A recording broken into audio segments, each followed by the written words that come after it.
ভগবান তিনি কৃপাময়, করুণাময়, সকলকে তিনি কৃপা করেন, করুণা করেন, কিন্তু তার করুণা গ্রহণ করার মতো পাত্রতা থাকতে হবে।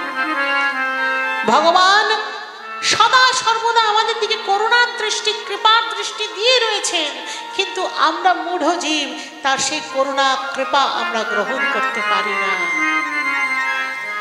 আমরা পারি না বলি আমাদের এই জ্বালা যন্ত্রণা, এই যে ত্রিতাপ জ্বালা যন্ত্রণায় আমরা ভুগি, এই কারণে, কারণ আমরা ভগবৎ চরণে আশ্রয় নিতে পারি না। সব জানি, জেনেও করি না। না জানলে আলাদা বিষয় ছিল, কিন্তু জেনেও যখন না করা হয় তখন তাকে কি বলে? তখন তাকে কি বলে? হ্যাঁ, তখন তাদের দেখে মনে হয় যে এর থেকে অসহায়তা আর কিছু হতে পারে না। তখন তারা মূঢ় ছাড়া আর কিছু হয় না। মূঢ়, মূঢ় জীব। সুতরাং ভগবানের চেয়ে বড় আশ্রয়দাতা এই জগৎ সংসারে আর কেউ নেই। ভগবানের চেয়ে রক্ষাকর্তা এই জগৎ সংসারে আর কেউ নেই। যদি রক্ষা করতে পারেন তো তিনিই পারেন, যদি আশ্রয় সত্যিকারের কেউ দিতে পারেন তো তিনিই দিতে পারেন।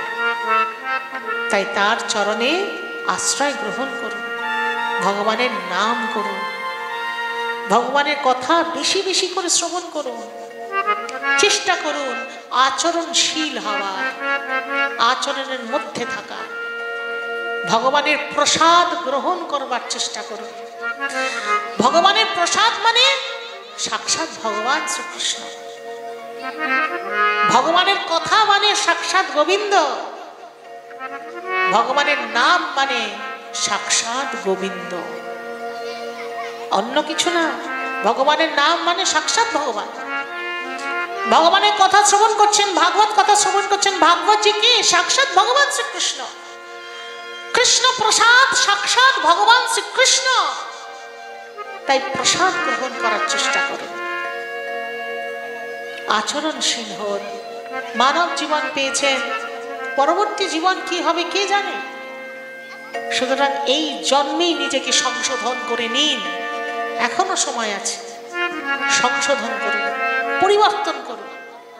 তাই বলে এই নয় যে সুন্দর জিনিসটাকে পরিবর্তন করে কুৎসিত জিনিস গ্রহণ করা।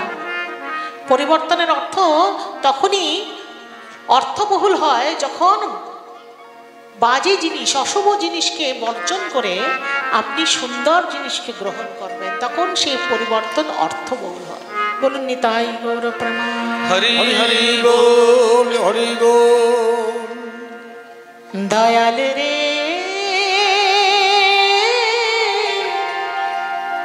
ও দয়া,